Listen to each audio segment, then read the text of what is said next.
یہ کہانی شاید تمہاری نہ ہو، لیکن اگر سنو تو صرف کانوں سے نہیں، دل سے سنیں، کیونکہ کچھ کہانیاں صرف سنی نہیں جاتی بلکہ محسوس کی جاتی ہیں۔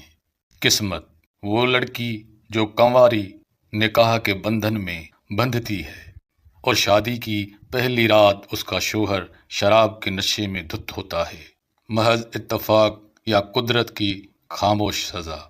مکاری، وہ مرد جو اپنی بیٹی کا نام اپنے محبوبہ کے نام پر رکھتا ہے تاکہ کسی دن زبان لڑکھڑائے تو بیوی کو شک نہ ہو۔ تقدیر، وہ مرد جو بانجھ ہے لیکن ایک کی عزت تار تار کر کے لوٹتا ہے، اور جب گھر پہنچتا ہے تو بیوی کی زبان پر خوشخبری ہوتی ہے، ہم ماں باپ بننے والے ہیں۔ کاش وہ جانتی کہ وہ مرد تو کبھی باپ بن ہی نہیں سکتا۔ بے وفائی، وہ محبت جس میں غیرت نام کی کوئی چیز نہ ہو، جہاں دھوکہ دینا عام بات ہو اور آنکھوں میں شرم کا نام و نشان نہ ہو۔ پردیس، وہ بوڑھی ماں جو گلی کے کونے میں بیٹھی رو رہی ہے کیونکہ اب وہ اپنا نام بھی یاد نہیں رکھ پاتی اور جسے اب کوئی ماں کہہ کر نہیں بلاتا۔ معصومیت، وہ بچہ جو نماز پڑھتی ماں کے سر کے اوپر یکٹک نظریں گاڑے بیٹھا ہے۔ نماز مکمل ہونے پر ماں پوچھتی ہے، بیٹا کیا دیکھ رہے ہو؟ وہ معصوم لہجے میں کہتا ہے، ماں جنت تو آپ کے قدموں کے نیچے ہے، مگر آپ کے سر کے اوپر کیا ہے؟ مایوسی، وہ بچہ جو گلی کے نکڑ پر بیٹھا مٹھائی والے کا انتظار کرتا رہا، پھر آنکھیں بوجھل ہوئیں اور وہ نیند کی گود میں چلا گیا، خالی ہاتھ پر خوابوں سے بھرے دل کے ساتھ۔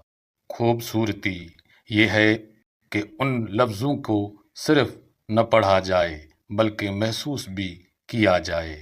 بے اعتنائی یہ ہے کہ کسی کی لکھی درد بھری باتیں پڑھی جائیں اور بنا دل سے سمجھے، بغیر ایک لمس کے بس گزر جایا جائے۔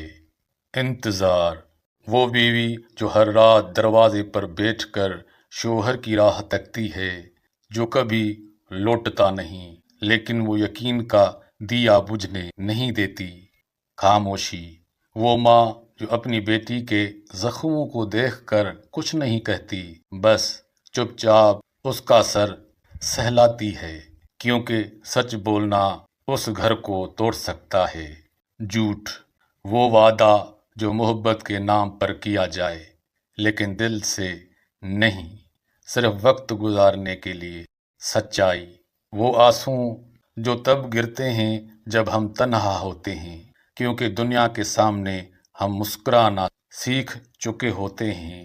دوستو، زندگی بھی تقدیر کی ایسی چال ہے جو کبھی رشتوں کی بے زبانی اور کبھی خاموشی میں چھپا ایسا سچ جو صرف دل محسوس کرتا ہے۔